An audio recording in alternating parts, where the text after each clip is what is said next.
consumption money gets rerouted. You're going to take whatever little change you get and get the food you get. You got to basically pay for your kids' lunch and breakfast that you didn't have to pay for, when you send them to school every day. The SNAP benefits are cut, so now that's got more money coming out of your pocket.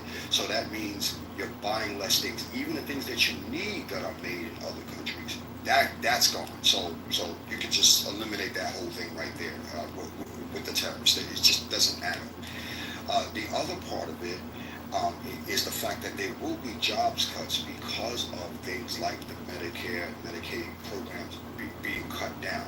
We're talking about 16 million people losing their benefits. Well, guess what? Not only those people are going to have to somehow come out their pockets, if they have any pockets for this, but all of the workers who would have been able to take care of them, they're not going to have any money, so they're going to cut those jobs.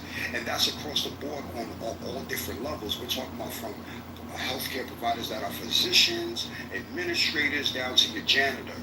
They're all going to get cut because they're losing a method of payment that was by a whole bunch of Americans in need. It's gone. And on top of that, all of the mechanisms of regulations are gone too. All of that's gone. That's out the window. So which is crazy.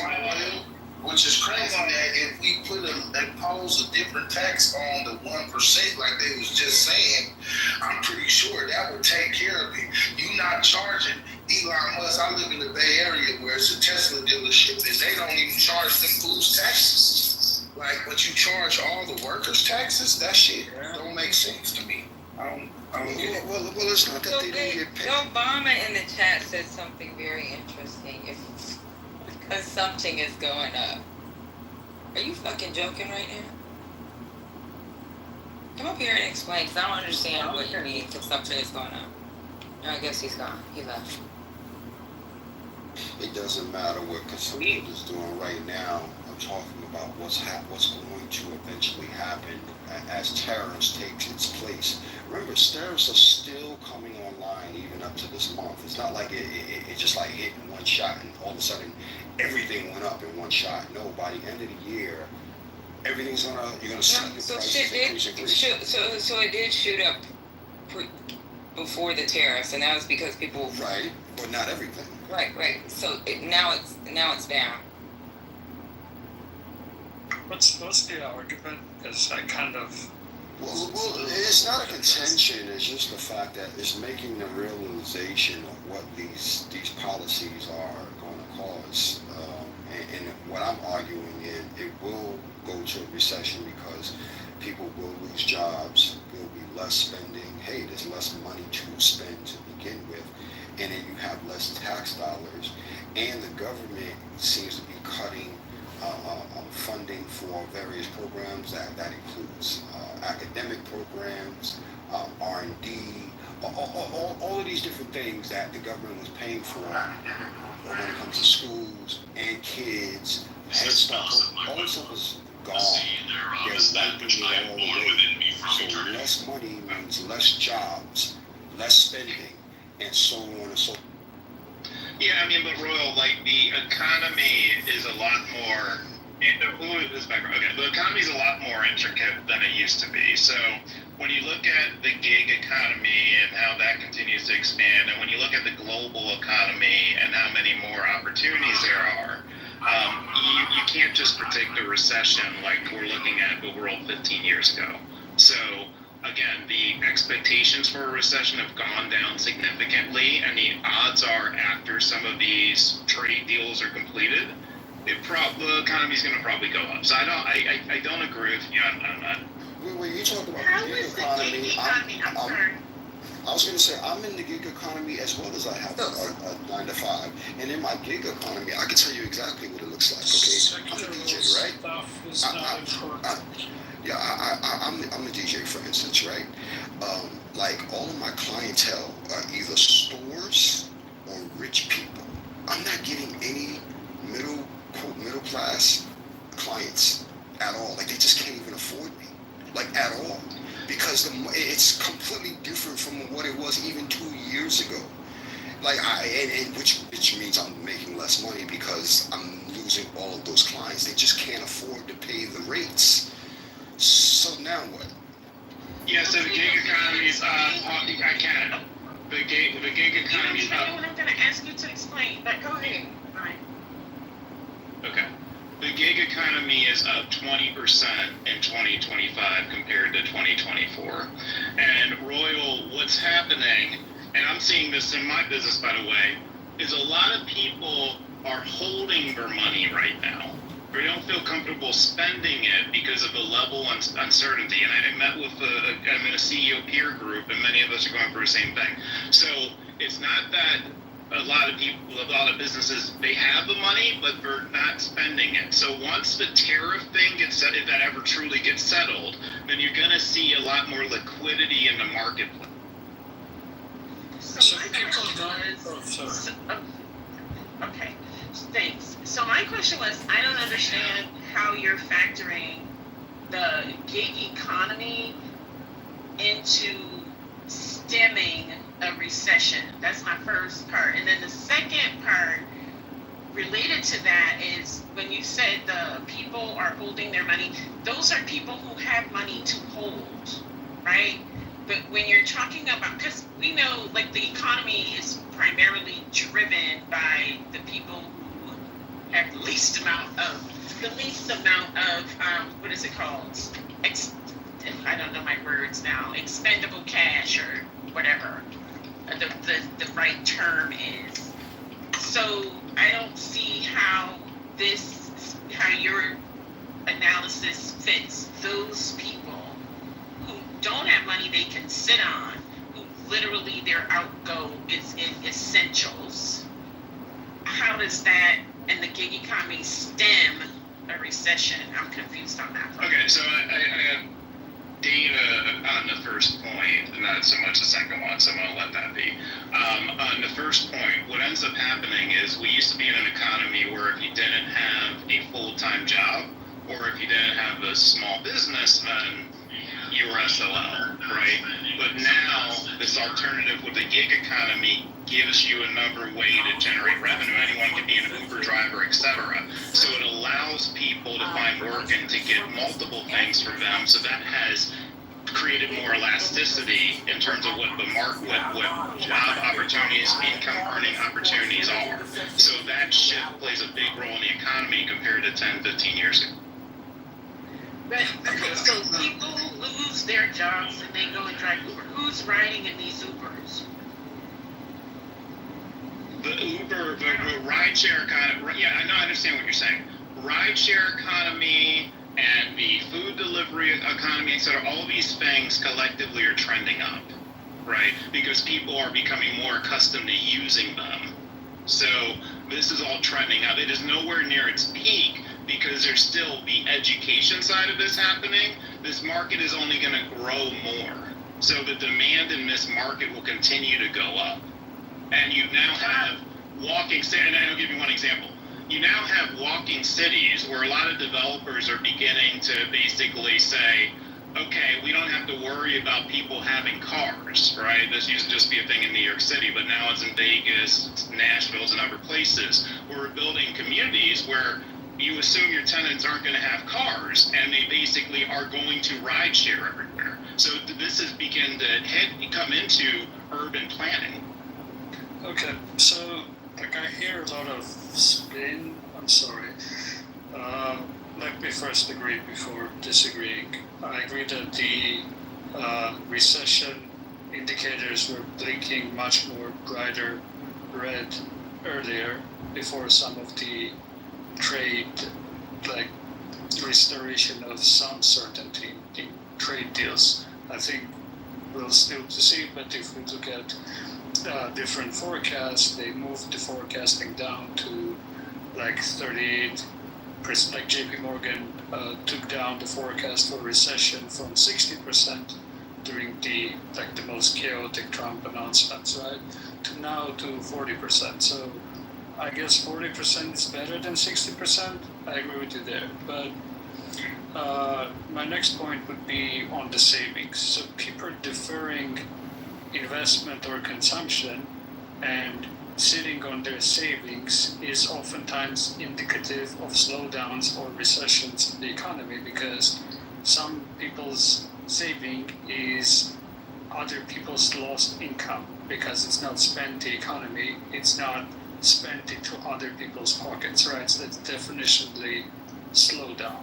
Whether slowdown is a recession, like, we'll get to that in a second.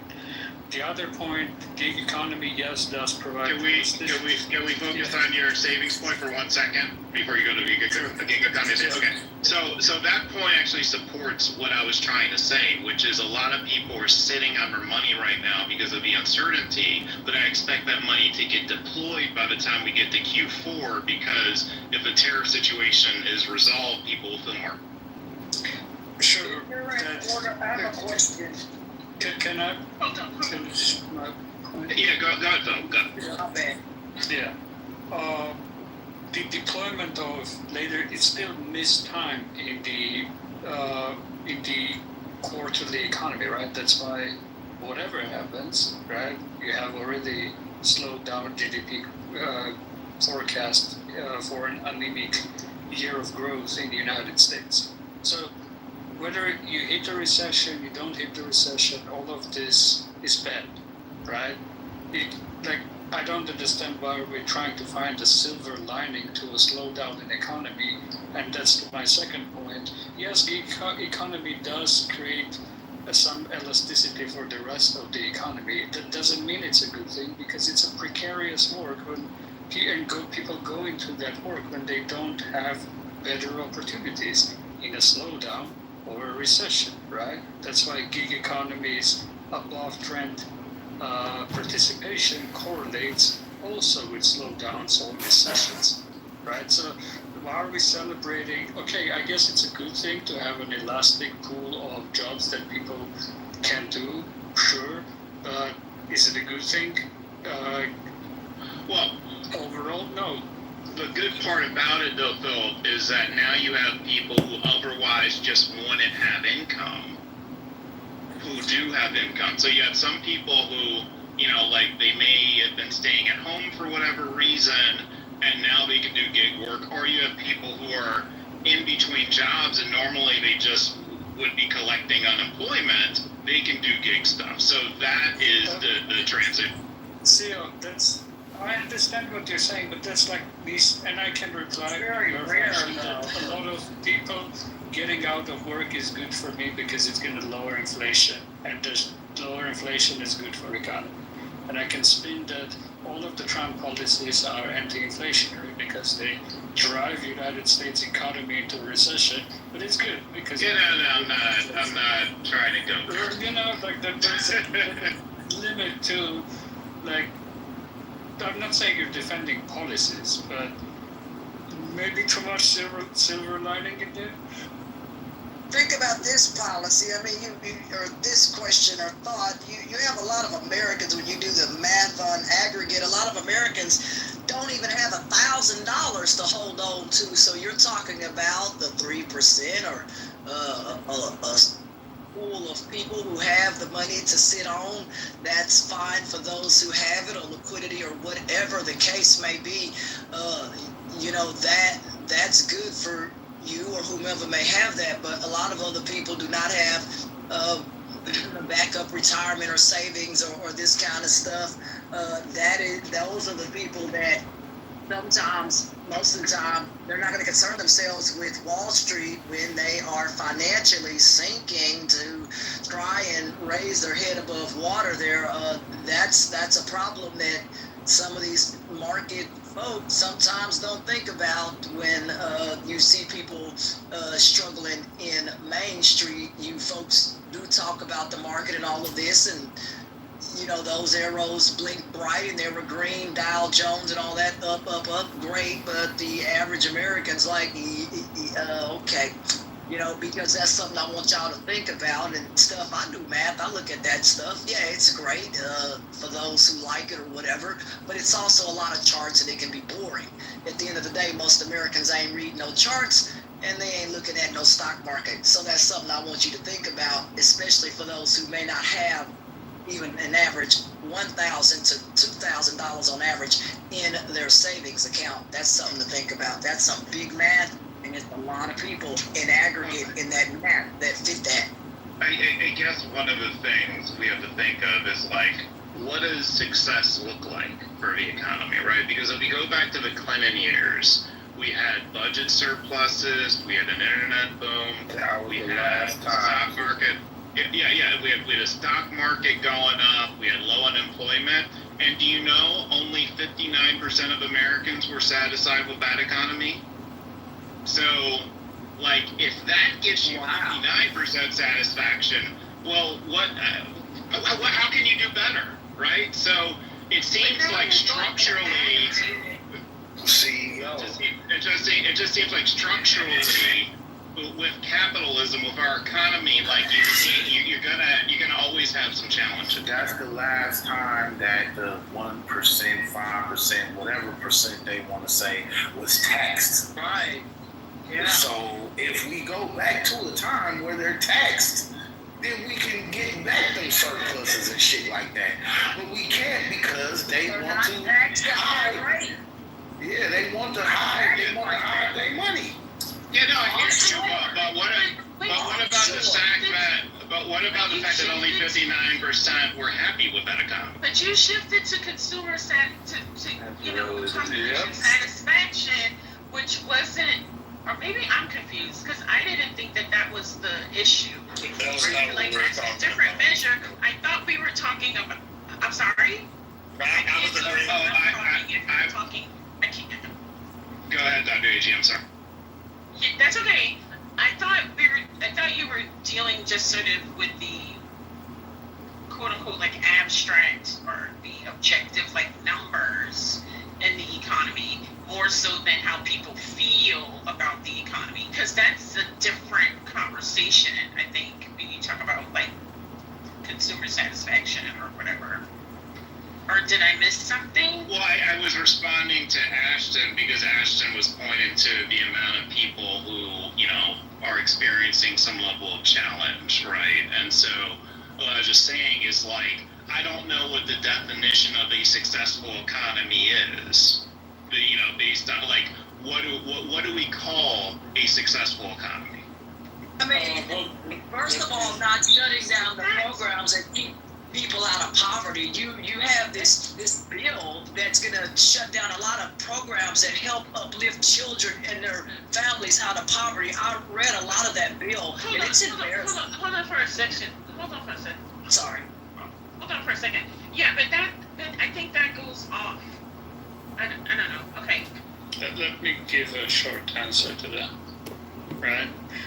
Moderately targeted inflation rate around 2%. Some people prefer slightly higher, some people prefer slightly lower, but around that number. High GDP growth, right?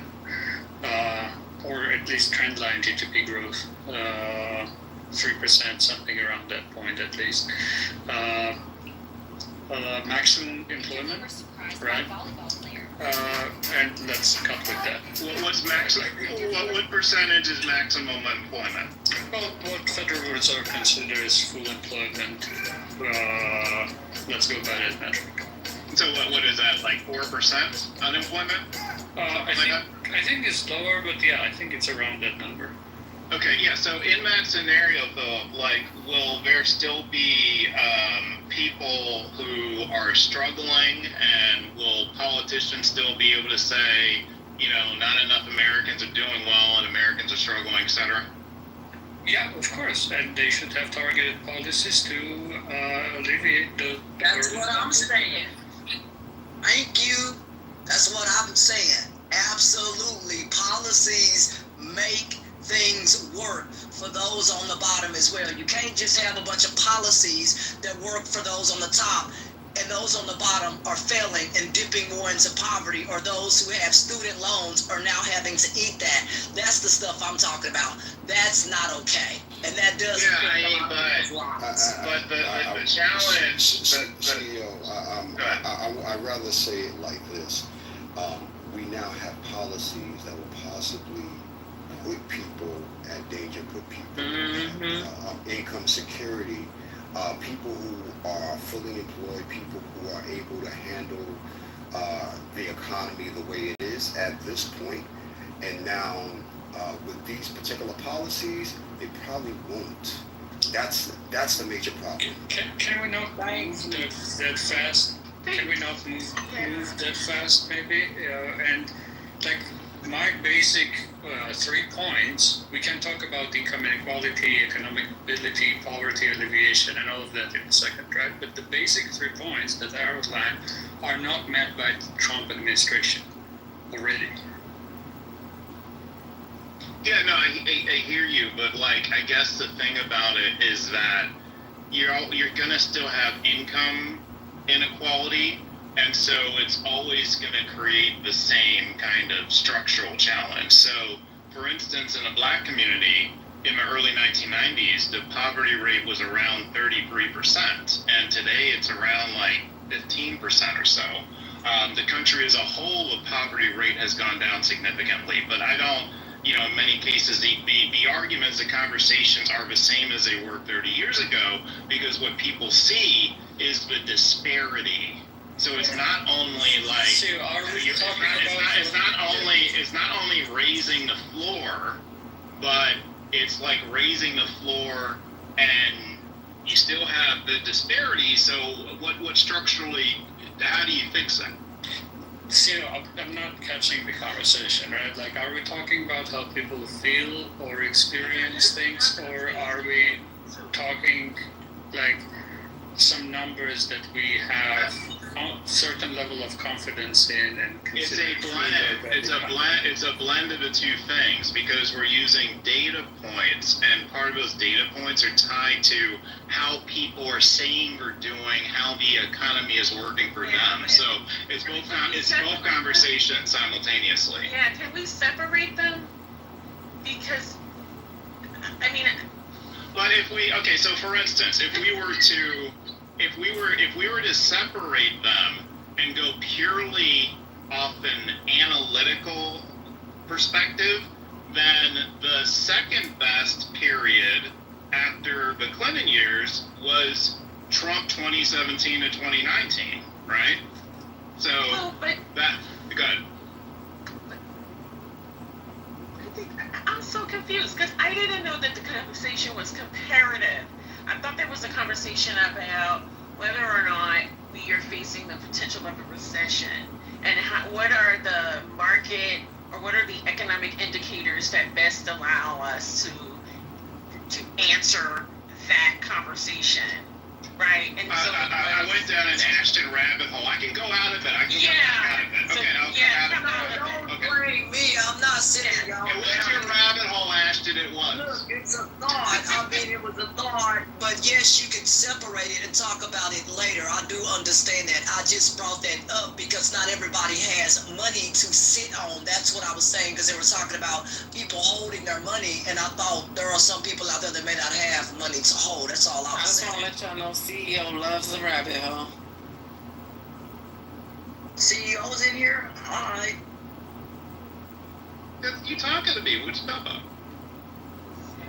Hi, you're in here. Hi, that's what I said. Oh, got it. CEO. Not Mel throwing me under the bus 2 weeks ago. I don't know, you was loving that rabbit hole yesterday. CEO, what I had said was about the taxes and shit. Hold on. Somebody called Maggie. Who was it? It was me, Dr. A.G. April. I was wondering what is going on. I needed to hear you say that. Exactly. So I'm like, what's going on? Like, can you hear it? I'm like, what is happening? Well, Dr. A.G., I hope you appreciate that I self-declared a rabbit hole. Yes, thank you. See, I mean, that sounds like a clear and present thing that could happen, and it's being like glossed over by, you know what I'm saying, by everybody. It's like, this is, What is it? I just was talking about the taxes that could be imposed on the 1%. or 5% or 10% or whatever it is. No, the elites, the people that had the oligarchs in this country. Right, but when is that going to happen? The people that don't pay taxes, but they make us pay taxes. Right, the everyday person. Right. Right, but hold on. But that's not an option that we're facing. Or did I miss something that happened in the news recently? Somebody's background is loud. That's Diesel. Oh, okay. Like, yeah, we can say, well, if this, if that, if this. What do the people say on the if was a fifth? No, Doc, I just was using that as a solution. I wasn't, you know what I'm saying? I was saying that could be a solution. That's what was happening when we did have a surplus that he was just talking about. When we had the money. Right, Diesel, but that's not an option. Like, it's not a reasonable option. It's not a part of what anybody who's making this decision is considering at the moment. Right? Like, nobody, that's what I'm saying, unless I missed something, nobody has introduced that as a resolution to the impending effects of the big beautiful bill. Yeah, not in this bill, So, not by what I read. So You're that's right. what I thought, like, we were talking about. Like, what? But now I'm confused. So I'm going to go on mute because maybe I wasn't listening. But I mean, you're right. In this bill, they're not going to tax the rich or the elite or whatever. That's not. In fact, they're getting more relief or whatever you want to call it. So I didn't see anything in that where it says they're going to be taxed really in any kind of way. As far as I was concerned, I didn't see anything like that. I do think. 47% What now? We can't hear you. Can you take the pillow off your mouth? Have this. Take your mouth off the pillow. You got some nuts in his mouth, eh? Here. Half this country doesn't pay federal income tax. We fucking can't hear. Somebody He's saying 47. It's like, Well, they pay other Here's taxes, that. right? Those yeah, and plus, like, Fucking bullshit. you love to drag poor people, bro. You do. It's weird. A lot of poor people are, guess what, self-employed. Self-employed people they have to pay their own self-employment taxes. They have to pay taxes. Like, what are we talking about? Those maids that you see that work for themselves, they pay taxes even though they don't get paid that much, right? So what are we talking about, right? Domestic workers, having clients that are laundry ladies, right? So they're self-employed, they pay taxes, even though they're very, they don't make that much. So I know you love saying this, you love repeating the same shit over and over. Like, you magically think it's gonna come true, but it's not. It's facts. It's not. It's not. It's Well, not. no, he made hot. So there's a very. The shit pretty limit. I might open the window so I can jump out. And I'm in the fucking trenches every day from the low income tax payers. So no, you're not gonna fucking keep repeating the same bullshit. Well, get ready to catch me because I'm going to jump. I got you, girl. Let's push the magazines out. No problem. Oh my God. I don't know if the parachute going to save me from a 4-story home, but Being poor is a tax in itself. Being poor in America is a tax in But itself. what Elon Musk Wait a gets minute, like wait a 10 minute. I have a government, question. don't nobody say. okay, I have a question for Matt real quick. I just want to know if he's going to be honest. Have you seen the latest news regarding Iran and what they found? Like they got satellites saying people moving around and the trucks and they got cranes and stuff. Have you heard the latest news on that? Yeah. That it wasn't completely obliterated? That it was, their legal capacity was 0. Oh, you got the information that there's some movement, but you got some additional information saying that their nuclear is at 0. Close to 0. Yeah. And amazing. Yeah. Okay, all right, Mr. I know Iran's got a thing on Trump and Netanyahu. I don't know, 4th of July is coming up, but I mean, at this point, just tell them that yes, Iran has 0% nuclear capacity, so they don't accidentally resume the war. It's 0 capacity now.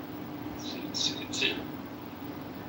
But why are they saying that it's not? That why are they saying that they moved their stuff before that happened? And I mean, we all hearing conflicting things because I for sure can pull up an article right now that says that they moved they stockpile before they even got bombed. Yeah, I mean, everyone's gonna say the thing that makes them look the best. So we're going to continue to hear conflicting narratives, and you just have to assume that the truth is somewhere triangulated between the 3 different stories. I read that Donald Trump wants the DOJ to go after CNN for reporting offset. Yeah, that's the thing, I guess.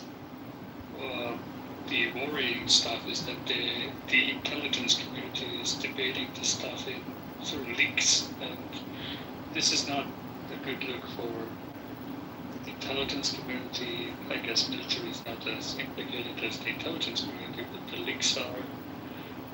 I mean, I don't think you should prosecute people, but the fact that there seems to be widespread disagreement on the results of the strike within U.S. government itself.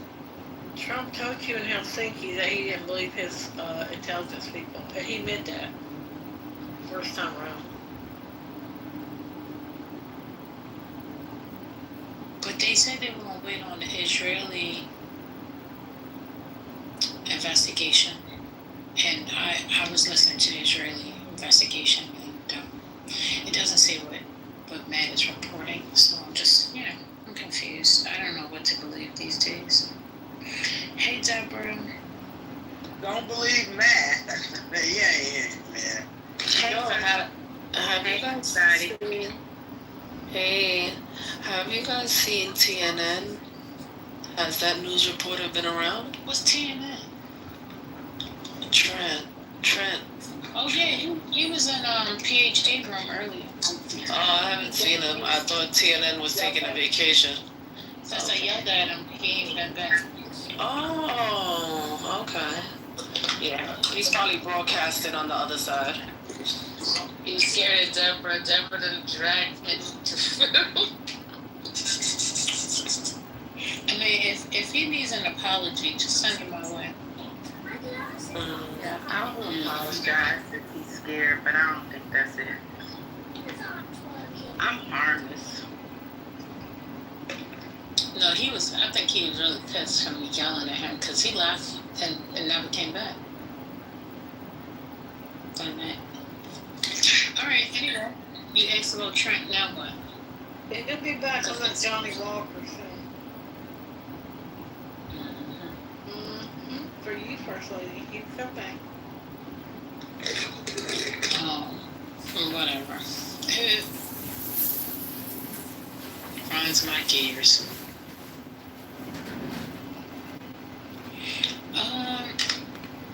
Hello?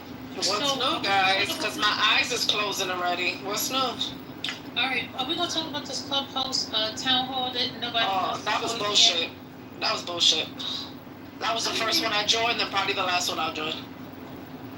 That was bananas. I was thinking, So you're supposed to send Q&A to them.